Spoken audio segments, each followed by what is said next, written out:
In our lead story today, we return to the Middle East, where after weeks of ratcheting tensions and mutual escalation, the nations of Israel and Iran have settled back into a bitter standoff. It's not good news exactly, but it's an entirely welcome development after the better part of a month spent on the precipice of outright war between two of the region's most powerful players. In the morning hours, local time, of Friday the 19th of April, the Iranian city of Isfahan went on high alert. At first, both word inside Iran and across the globe was vague on the threat, indicating only that something was happening to demand a military response. Flights were diverted across Iranian airspace, Iranian air defense batteries fired in several provinces, and Iranians on the ground, in and around Isfahan, reported hearing explosions.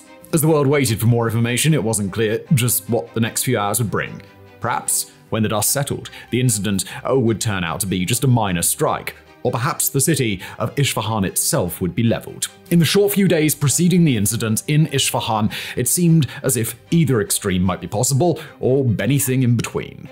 Even before the incident, it was no secret that Iran would find itself the target of violence, and that violence would come by way of Israel. After all, Israel had made it clear that it intended to retaliate against Iran in the wake of a combined onslaught of hundreds of drones and missiles that marked an unprecedented direct assault against Israel by Iran. And that too was a retaliation, attempting to punish Israel for a strike over a week prior in which Israel hit an Iranian consular building in Damascus, Syria, and killed a top member of Iran's unconventional warfare organization, the Quds Force, and several other Iranian military officers. Even for two bitter, longtime enemies like Israel and Iran, that round of back-and-forth strikes had hit a new level, sparking fears that their long Cold War might finally be about to turn hot. In recent weeks, we've covered the background and escalation between these nations extensively, so please refer to our prior work if you'd like to learn more about that. But when the dust did finally settle in Isfahan, it appeared that the entire Middle East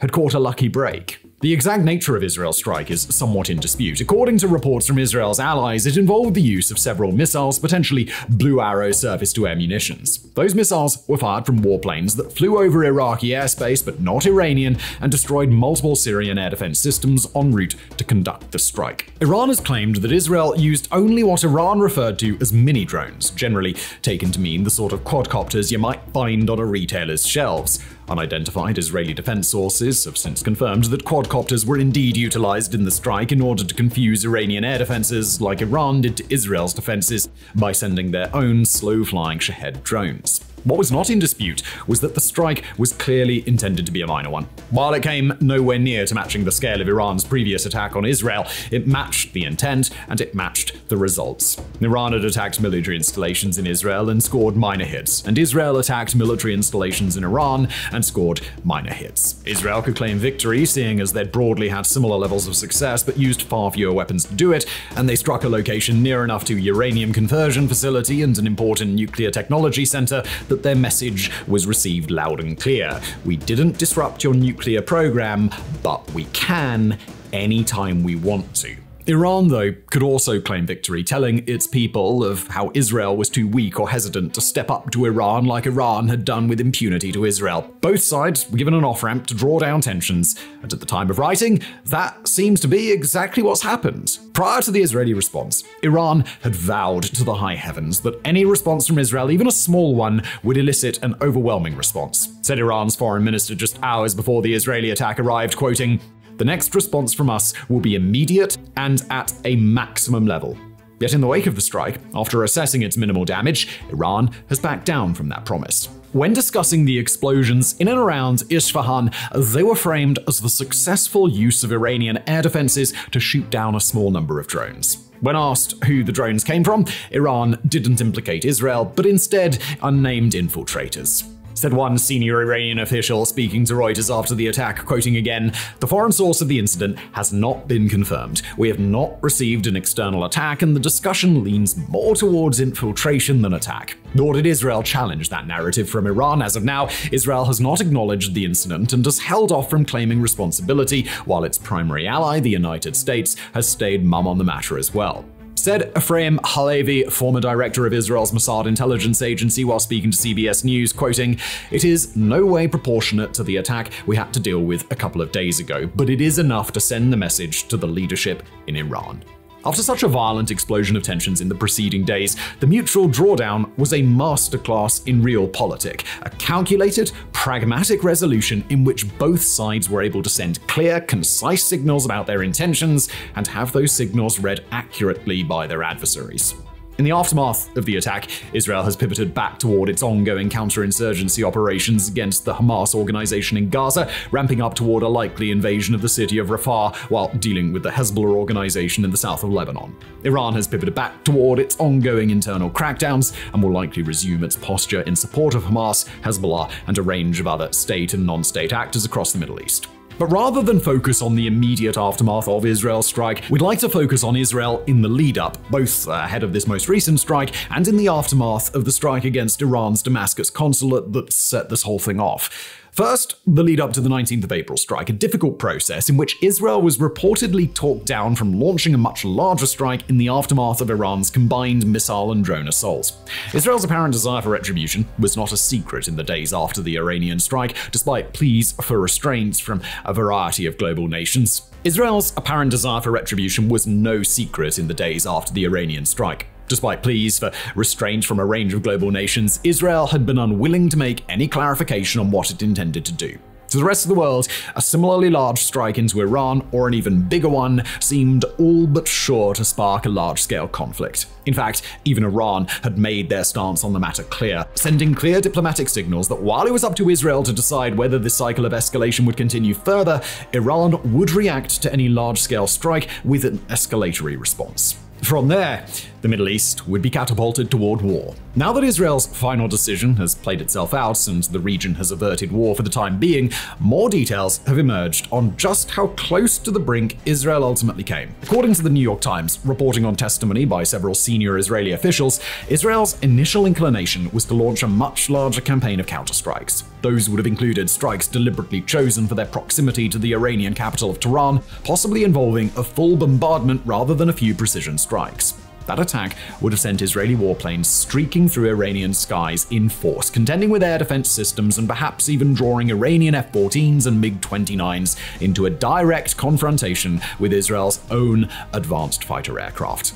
Ultimately, it was intense pressure by the United States as well as Britain and Germany that forced Israel to reconsider with little time to spare, eventually opting for the far more limited response we saw playing out in real time. But perhaps more important, in the long view, are another set of revelations about Israel's internal decision-making, and specifically its decision to launch the strike on Iran's Quds Force generals in Syria on the 1st of April, setting off this whole cascade in the first place. According to another set of testimony from senior Israeli officials, also reported courtesy of the New York Times, Israel appears to have badly misjudged how significant that strike would be. Remember, this is an attack that involved Israel killing several high-ranking Iranian military officials, including the highest-ranking Quds Force general to be killed since the 2020 assassination of the organization's leader, Qasem Soleimani, by the United States. Not only that, but it was a strike on an Iranian consulate building located directly next door to Iran's embassy on the territory of one of Iran's partner nations in the region, Syria. But apparently, none of the seemingly obvious significance of such an act registered with Israel until it was too late.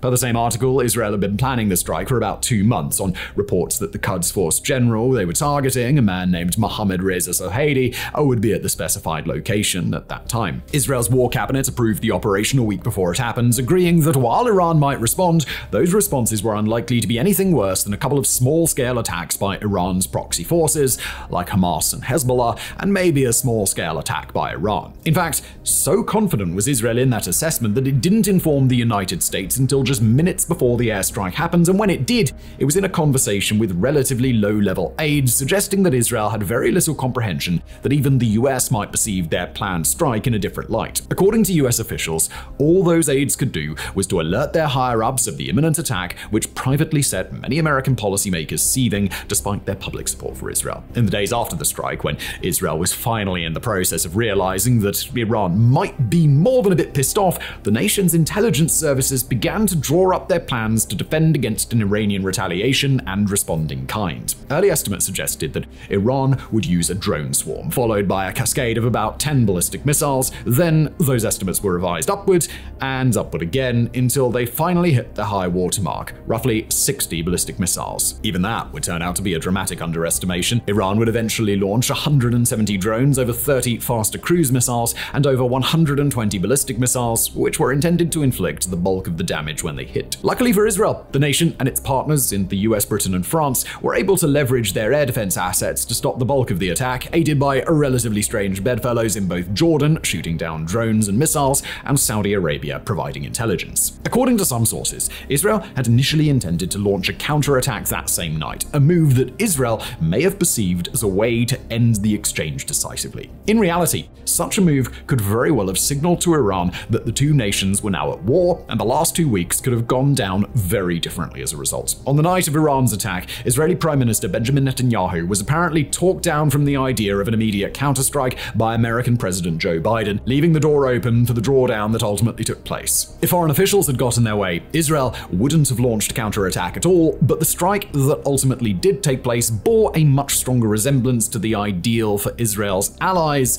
than for Israel itself. In the short term, it now appears that the potential for a much greater crisis has been averted, but nearly unanimously among experts on the region's conflict, the broader consensus is that future exchanges between Israel and Iran have become more likely, not less. For decades in this shadow war, Israel and Iran have kept to a clear set of rules that have prevented the worst of the escalation. Iran will attack Israeli assets in third nations and use its proxies to attack Israel directly, while Israel will use its intelligence services in assassination campaigns and occasionally make direct strikes to inhibit the progress of Iran's nuclear program, but neither will attack the other directly. Now, regardless of the international norms that would dictate how Iran is supposed to feel about Israel's strike against its consulate in Damascus, the reality of the situation is that Iran sees the strike as a bridge too far. Similarly, Israel is now dealing with the aftermath of Iran's first large-scale direct attack against Israeli territory in history, an attack that also claimed the record of the largest drone strike of all time by any nation on Earth. The drawdown is all well and good, and make no mistake, we are really glad to be reporting that Israel and Iran have avoided war thus far in 2024. But even still, the broader reality is that a critical threshold of engagement has now been met for the first time. It's a hell of a lot easier for both nations to justify direct attacks on each other as a repeat offense now that the consequences of their first engagement have played themselves out. And as we conclude our update on this particular conflict, we've got to finish by emphasizing that both Iran and Israel have reason to be emboldened for future engagements. On Iran's side, the Ayatollah and his advisors can rest easy knowing that their 13th of April strikes were able to score hits even despite a massive international response to protect Israel. Those strikes cost a lot more for Israel to fend off than they cost for Iran to launch, and they scored hits even despite Iran's unwieldy Shahed 136 suicide drones when it's got faster and more dangerous drones in its arsenal. And finally, Iran can speculate about how much more successful its strikes would have been if Israel's allies didn't come to help. As for the setback of Iran realizing that Israel can strike its territory, that's not new information for Tehran. Israel sent a reminder, but its retaliatory strike didn't disrupt the power balance between the two nations quite as significantly as Iran did. Meanwhile, Israel can rest easy knowing that it has the support of not just its close allies in its air defense, like the US and Britain, but that when push comes to shove, even the Jordanians and the rich, militarily powerful Gulf states are likely to side with Jerusalem over Tehran. While some Iranian strikes did get through, Israel can remind the world that these were minor hits and that Israel's air defense systems, particularly the Iron Dome, are designed to allow enemy munitions through if they're judged not to be a threat, instead of wasting resources on missiles or rockets that won't hurt anybody. While Israel did pay a higher sum to defend itself than Iran did to attack, Israel's pool of available wealth far surpasses Iran's, meaning that in a relative sense, Israel sacrificed a smaller chunk of its overall resources than Iran did. And finally, Israel has received confirmation that it has the capacity to do real damage inside Iran when it needs to, and thus reassures its war cabinet that Israel's deterrent value is strong. As difficult as it may be, it's important in the aftermath of April's military exchange to remember that what we just saw still falls an order of magnitude short of what an all-out war between Israel and Iran would be like. Yes, these two nations have been engaged in a Cold War for a very long time, and yes, both nations are active participants in a wider conflict across the Middle East. But to equate anything that's happened in the Middle East over the past 9 months to a true hot war between Iran and Israel, well, it isn't just a misunderstanding. Quite frankly, it's incredibly naive to assume that what we've seen so far is any more than a small fraction of the havoc these two nations are able to wreak on each other and for the people caught in between. As both nations make their next moves and are inevitably drawn closer to another engagement of this kind, let's not lose perspective on just how much the entire Middle East still has left to lose.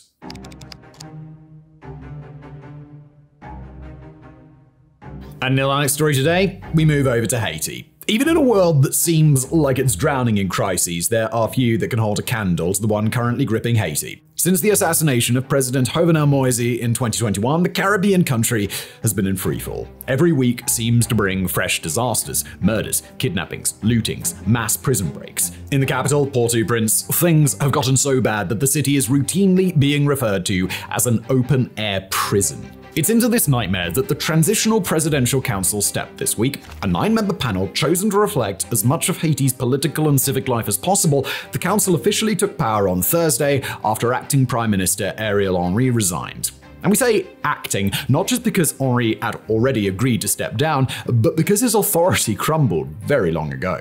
Elevated to the post of Prime Minister by President Moise mere days before he was assassinated, Henry was always incredibly unpopular, an unelected leader who kept delaying promised elections and overstayed the agreed deadline for Haiti's return to democracy. But things truly went sideways in early March. Having left for Kenya to drum up support for a Nairobi-led police intervention in Haiti, Henry was unable to return home when his nation's gangs rose up as one, storming the capital's airport and threatening civil war.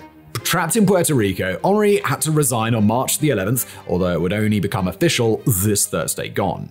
In his place, the regional grouping of Caribbean nations, CARICOM, and the United States helped pull together a new transitional council, a body Relief Web describes as bringing together most of the major political parties in Haiti, as well as key stakeholders from the private sector, religious communities, and civil society. Tasked with returning Haiti to democratic rule by February of 2026, the council was officially sworn in shortly after Henry officially stepped down. It wasn't exactly an auspicious beginning, though.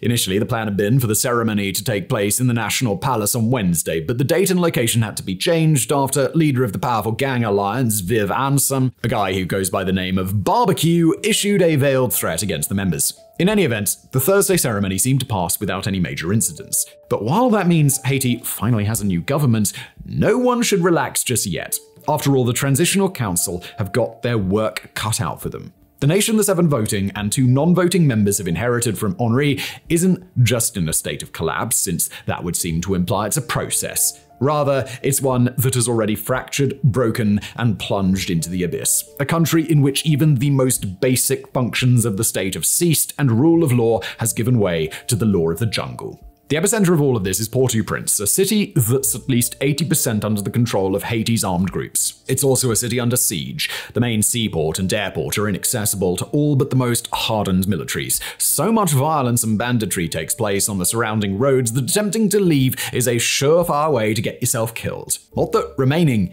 is much safer. Since 2022, Haiti has consistently broken its previous homicide records, with each new year bringing a spike in killings unimaginable to anyone living in a functional society. Last year, over 4,700 people were murdered, more than double the 2,183 killings of 2022. That gave Haiti a murder rate of 40.9 per 100,000 people in 2023, the highest of any country in Latin America with the exception of Ecuador. But while Ecuador started this year by declaring an internal armed conflict and cracking down on its gangs, Haiti's situation has only worsened. By the end of March, gang warfare had already ended 1,500 lives, a 53% increase from the first quarter of 2023. Incredibly, even these bleak figures may be a significant undercount. With the government having retreated and Port-au-Prince too dangerous for monitoring organizations, no one is sure whether the official death toll reflects the true horror of life on the ground. Although there are reasons to be skeptical. Back in the summer of 2023, when things were already awful but not yet apocalyptic, Médecins Sans Frontières tried to record homicides in the single sum of Cité Soleil.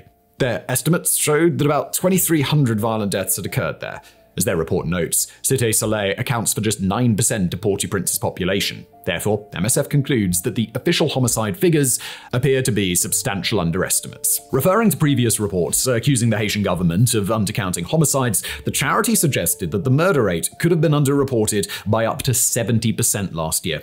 If true, it would mean that Haiti in 2023 wasn't just more violent than Ecuador, a country so beleaguered by gangs that it was forced to declare itself in a state of war, but that Haiti was way more violent. That its murder rate may have been in the region of 69 per 100,000, higher than that of any other nation in the Western Hemisphere. MSF compares this to literal war zones. Discussing the crude mortality rate, their report notes that, quote, Cité Soleil is close to the rate seen in the Islamic State stronghold of Raqqa, Syria in 2017 and Myanmar in 2017 as the Rohingya people fled campaigns of targeted violence by the military.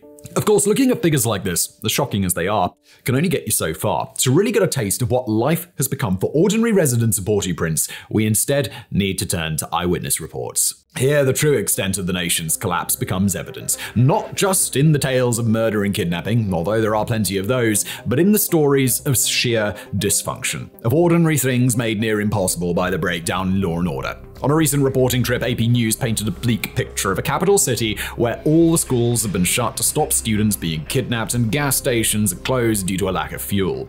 Strict currency controls have capped the amount anyone can withdraw from banks to $100 a day. The government is in such bad shape financially that the few remaining police officers haven't been paid for weeks. Because the gangs impose arbitrary restrictions on movement, most people cannot leave their homes without taking their lives into their hands. As a result, unemployment has surged, as has poverty. Even members of Haiti's small middle class are today struggling to get enough to eat. Combined with the blockade, it's thought that around 40% of Haitians are going hungry. So, that's the basket case the Transitional Council inherited this week. Now the question is, will they be able to do anything about it? As we mentioned earlier, one of the main goals of the council is to pave the way for an elected government to take over in February 2026. This may seem a long way off, but elections are complicated things to arrange even in wealthy states with negligible murder rates. In a nation like Haiti, even attempting such an undertaking will require a degree of peace and stability not seen in over half a decade. This leaves the council with basically a single option: support the UN-mandated Kenyan-led intervention to restore order. Agreeing to the multinational security support mission was a key requirement to getting a seat on the council. Without signing on, CARICOM and the US would not let a prospective candidate take up their position. And that's a problem, because many Haitians are already griping that the council was imposed on them by outside powers. Add an armed intervention to this mix, even a limited one, and that griping could quickly boil over into resentment. Still, there may be little else the council can realistically do. Haiti itself does not have the numbers of police needed to sort the problem out. As we've mentioned in several previous videos, the entire country has just barely a quarter the number of officers as New York City alone. The army, meanwhile, was disbanded in the 1990s after it carried out a coup. Although re-established in 2017, it today boasts fewer than 1,000 personnel. That leaves just the UN-backed intervention as a plausible means of restoring order. While Kenya, which was supposed to take the lead, has gone quiet since Ariel Henry resigned, other nations are still willing. Benin, Jamaica, the Bahamas, Bangladesh, Barbados, and Chad all recently reaffirmed their commitment to supplying troops. Canada is already training some of the soldiers who would be involved. The US has earmarked tens of millions of dollars to back the mission. In short, it looks like we may be approaching a new chapter in the saga of Haiti's collapse, the one in which the cavalry finally arrives. Whether they're able to solve the crisis when they get there is something we will just have to wait to find out. And for our next story, we cross over to Europe, where anxious governments are toying with resurrecting an old idea: conscription. When dawn rose on the 20th century, almost every nation on Earth supplied raw bodies to its military using conscription. According to The Economist, roughly 80% of nations followed this model, a number that would only grow as the two world wars rumbled past and the Cold War got underway. The 21st century, though, seemed to be heading in a different direction. 10 years ago, not even 4 in 10 nations had conscription. Across the world, more and more militaries were embracing the concept of a smaller, highly professionalized force as the future of warfare. But fast forward to today, and that's no longer the case. While most wealthy developed nations have yet to bring back conscription, plenty are considering the idea, especially in Europe. There, governments as diverse as those in Germany, France, Croatia, and Britain have recently floated the idea of forced military service. In the continent's east, nations like Estonia and Latvia have urged their allies to get back into a Cold War mentality of massed armies. Now, the reasons for this abrupt shift are obvious. Right now, a Russian army swollen with mobilized recruits is rumbling its way across Ukraine, and few think that it will halt at international borders. Despite massive losses, Moscow is adding 30,000 fresh bodies to its war machine each month, and many believe it could continue to do so for years to come. As a result, few believe professional armies alone would be enough to halt a full-scale invasion of the EU. Defense journalist Jean-Dominique Mercier recently told Bloomberg that the entire French army could hold a front line of maybe 80 kilometers. To give some perspective, the front on Ukraine currently runs for over 10 times that length. This is why guys like German Defense Minister Boris Pistorius have suggested the country needs to debate reviving compulsory military service. While Britain's Army Chief, General Patrick Sanders, is calling for a citizens' army. Faced with a large hostile force on their doorstep, Europe's leaders are looking for quick ways to beef up their own militaries. Only, it's not entirely clear compulsory military service is the answer, and we'll get onto that in a moment. But first, a quick overview of where things currently stand with conscription in Europe. As a vast continent made up of multiple countries with very different histories, Europe naturally has a mixed view of national service. The Scandinavian Journal of Military Studies notes that 9 of the EU's 27 nations currently conscript young people for compulsory service, as do non-EU Switzerland and Ukraine, as well as the part European nation of Turkey. Of these, Austria, Denmark, Estonia, Finland, Greece, Norway, and Switzerland have continuously maintained the practice, while Latvia, Lithuania, and Sweden all abolished it, only to reinstate it at some later point. But even among nations that currently have conscription, the experience isn't universal. While Finland, for example, puts nearly its entire male population through military training, Austria allows young people to instead opt for alternative public service. Around 40% take that option. Where gender is concerned, things also vary. Young women living in Norway, Denmark, and Sweden all get conscripted, while for those living in other countries, the experience is purely voluntary. In many ways, the list of European countries practicing conscription shouldn't be surprising. With the exceptions of Austria, Switzerland, and Denmark, all count among their close neighbors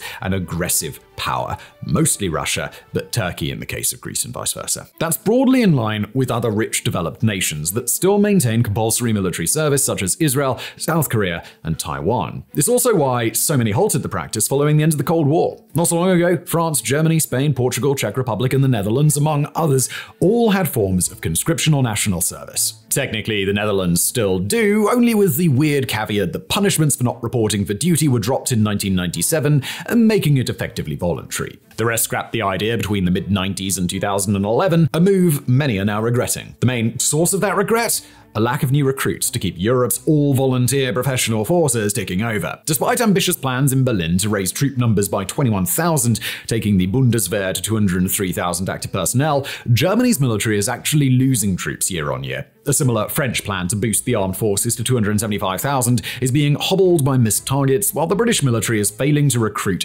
and dropping to its lowest staffing level in 200 years. Partially, the issue is an aging population. Bloomberg notes that the median age in Europe is 42, far beyond the optimum age for peak physical fitness, while declining birth rates mean fewer youngsters to take up the slack. But the problems go deeper than that. One of the deepest being the fact that most young Europeans simply don't want to join up. The World Values Survey has spent decades asking people the question, would you be willing to fight for your country? In many places, the answer is a firm no.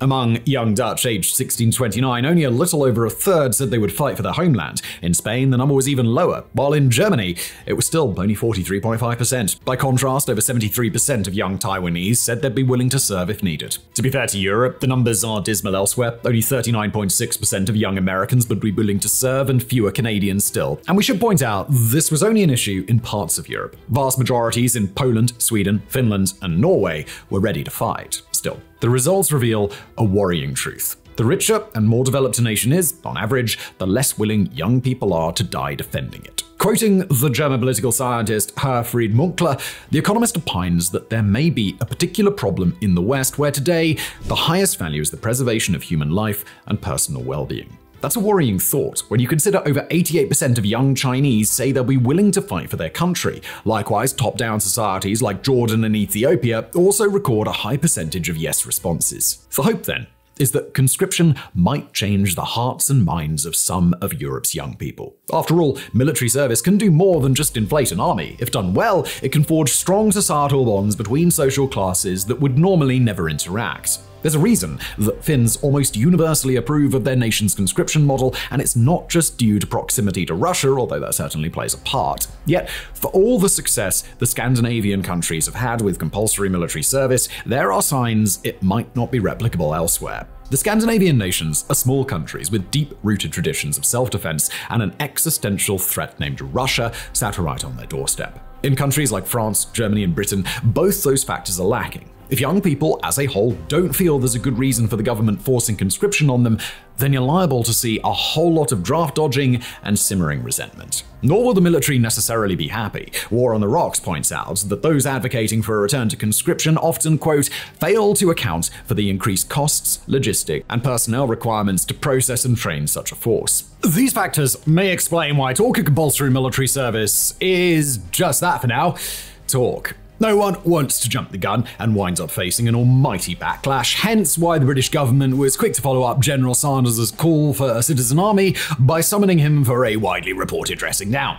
Still, the problems remain. And if the governments aren't willing to pull the trigger on conscription, then they'll need to find other ways to beef up their militaries. One method for doing so could be one we've highlighted in previous videos: improving the offer made to volunteer recruits. Doing away with the often abysmal accommodation and low pay in favor of high-quality housing and a salary that can compete with the private sector. To this, The Economist adds doing things like making service more attractive for women by clamping down on sexual harassment in the forces. The magazine also suggests compulsory annual training exercises for those who leave the army that would create a large force of reservists who could be activated in an emergency. Bloomberg goes even further, suggesting not so much tweaks to modern military service as redefining it altogether. Specifically, they call for the promotion of brand new roles in defense, such as cyber warfare and artificial intelligence, that might be more appealing to young people who'd otherwise be put off the idea of military life. Whatever the solution, though, it's clear that something will soon have to change. For the first time since the end of the Cold War, Europe is facing down an aggressive, expansionist, nuclear-armed neighbor in its east. This time, though, it's doing so with far fewer troops at its disposal. And that's a worry, because if the war in Ukraine is teaching us anything, it's that the old ways of fighting have not yet been swept away by new technology. That, for all the important role drones may play, it's still artillery barrages and infantry assaults that secure territory. It could be that Europe never has to put these lessons into practice. It could be that Russia remains so bogged down in Ukraine for the foreseeable future that the likelihood of a continent-wide war fades away. But in this age of uncertainty, it may be better to play it safe, to make the hard decisions now before the disaster arrives. As to whether that means European nations will begin approving a new era of compulsory military service or not remains to be seen.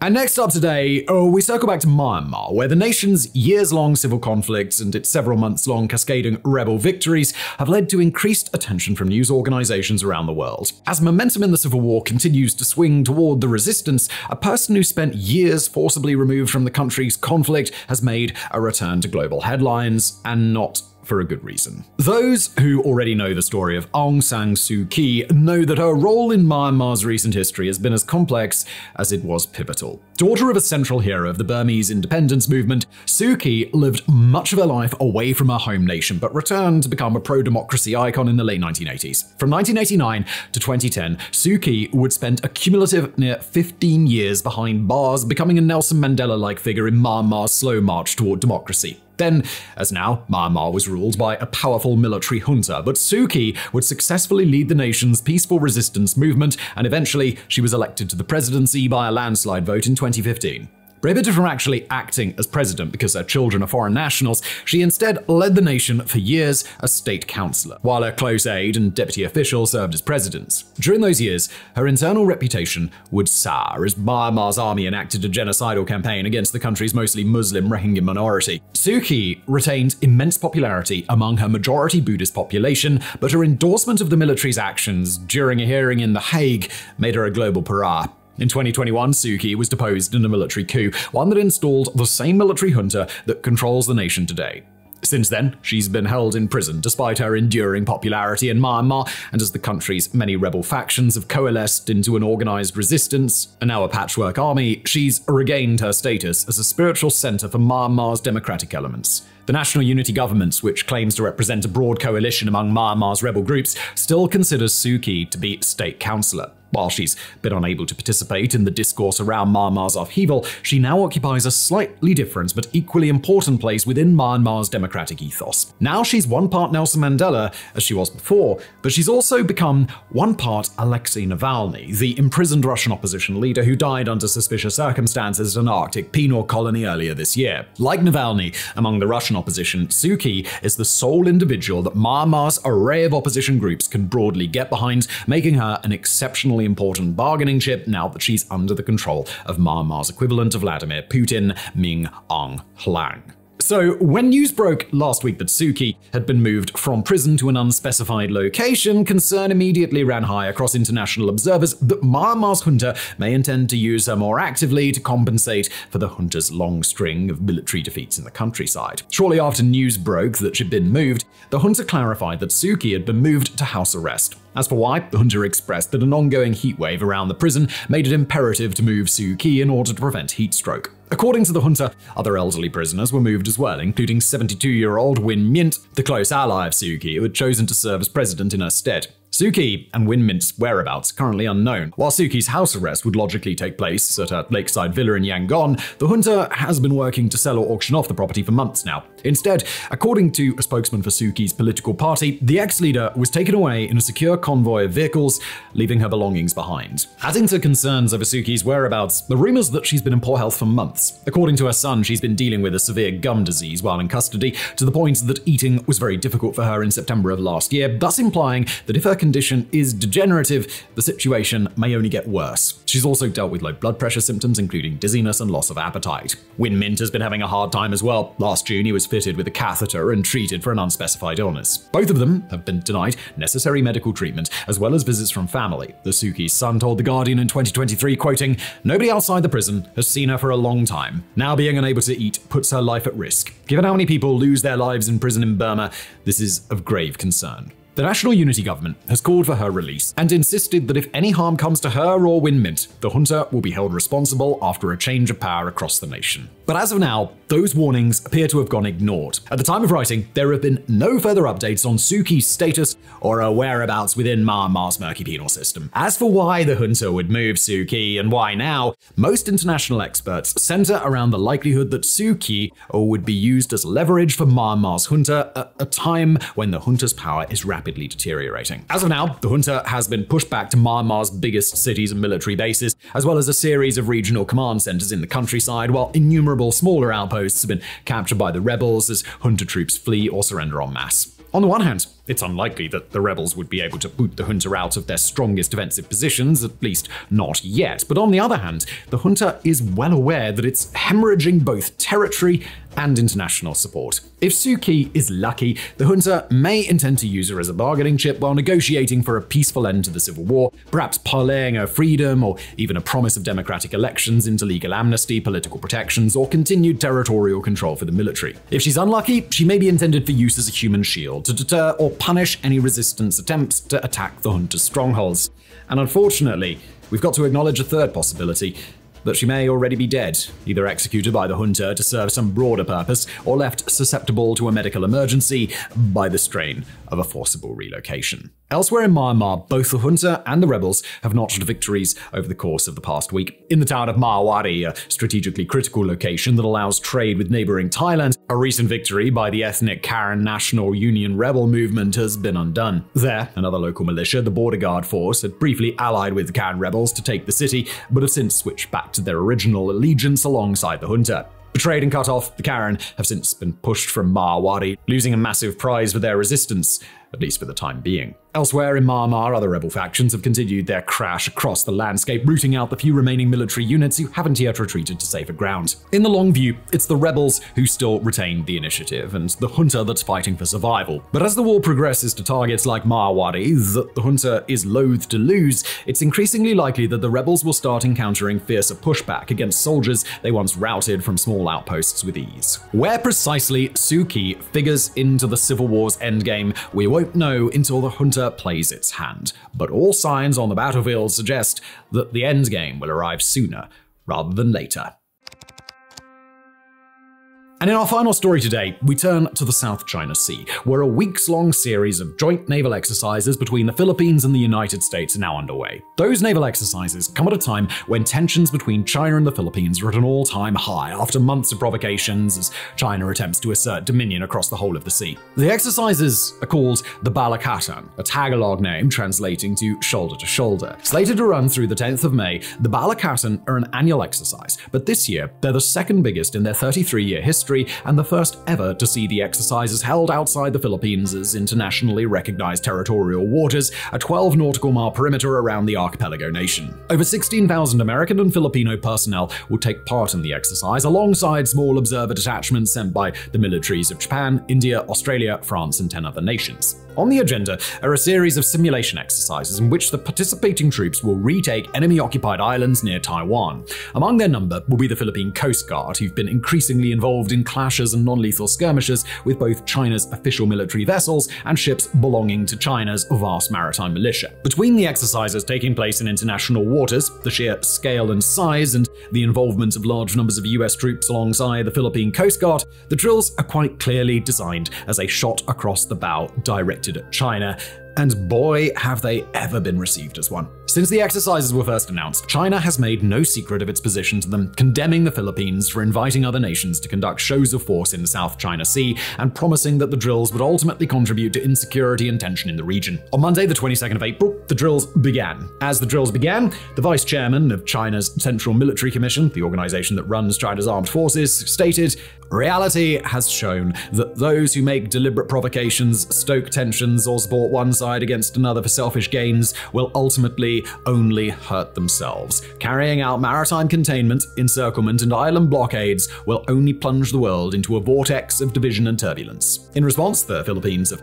turned the blame back on China for its aggressive behavior in international waters and its continuous provocation of the Philippines at sea, said the nation's foreign ministry on Thursday, the 18th of April, before the exercises began, quoting, "It is China's excessive maritime claims and aggressive behavior, including its militarization of reclaimed features, that are undermining regional peace and stability and raising tensions."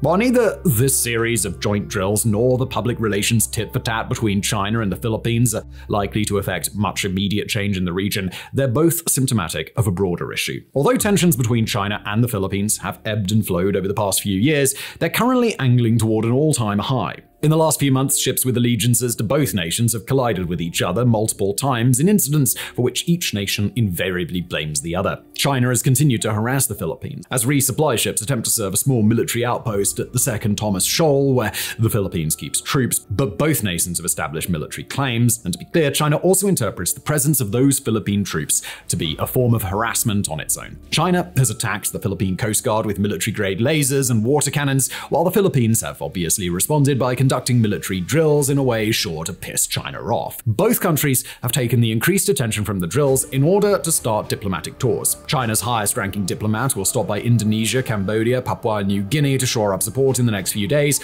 while the naval drills will bring powerful regional players, including India and Japan, into a US-centered community to which China is explicitly not invited. That community is one that's getting more tightly knit by the day as Japan, South Korea, the Philippines, Vietnam, and Taiwan increasingly weave together an informal but very much US-backed alignment that has both geographic and geopolitical potential to encircle China in its immediate sphere of influence. Zoom out And perhaps it's all a little bit petty, but zoom in, and the exercises currently underway between America and the Philippines are a microcosm of what's happening in what may be the world's most important contested region. As China continues to reach outward and search for allies to bring into the fold, and former Chinese allies disillusioned with debt-trapped diplomacy increasingly revert back toward the United States, tensions between America's and China's coalitions spike with greater and greater intensity each time a dispute boils over. Barring a catastrophe or provocation that would be completely unexpected, the forces currently playing out island invasions in the South China Sea will not find themselves at war between now and when those exercises conclude. But as resistance to China in those waters grows more and more unified, China is left with fewer and fewer mechanisms to postpone what may be its ultimate decision: concede defeat and end its charge towards superpower status, or break out of its newfound enclosure before the walls surrounding it become too strong to escape.